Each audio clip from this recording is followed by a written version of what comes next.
Како можеме да откриеме дали и го имаме тој проблем?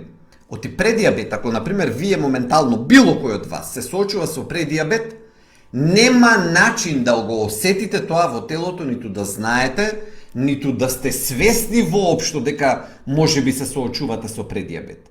Нула симптоми. Значи човек просто вака сега може да следи, да гледа, да не му паѓа на крај памет, а да има ситуација на соочување со предиабет.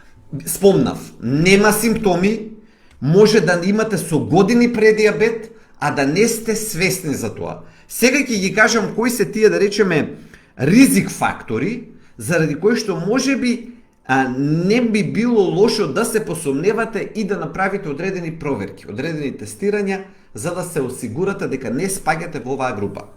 Значи, одиме поред сега кои се тие ризик фактори, ако мислите дека немам, но што би можело да ве насочи дека имате. Прво, покачената телесна тежина е веројатно примерниот, главниот ризик фактор за предиабет.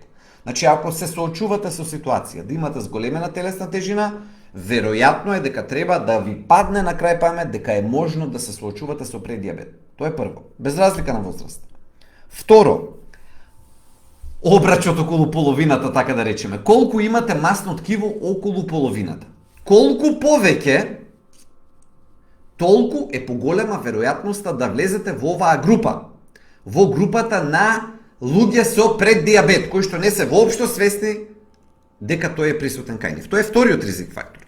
Трето, ако имате исхрана, начин на исхрана во кој што доминира месото и месните производи, во смисол 5 од 7 дена или 7 од 7 дена јадете месо за ручек, например, или седнувате во кафани малку повеќе и јадете повеќе месо, исто можете да спаѓате токму во оваа група. Знаете како сега луѓето тука ќе кажат, некој ќе се збуни, ќе рече: "Абе докторе, нели шеќерна болест, шеќер треба повеќе?" Не.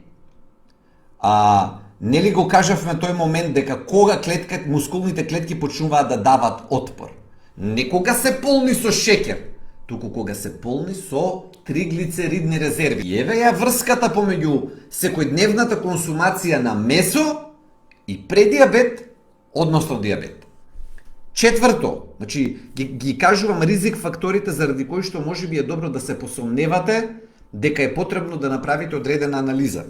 Четврто, недоволна активност.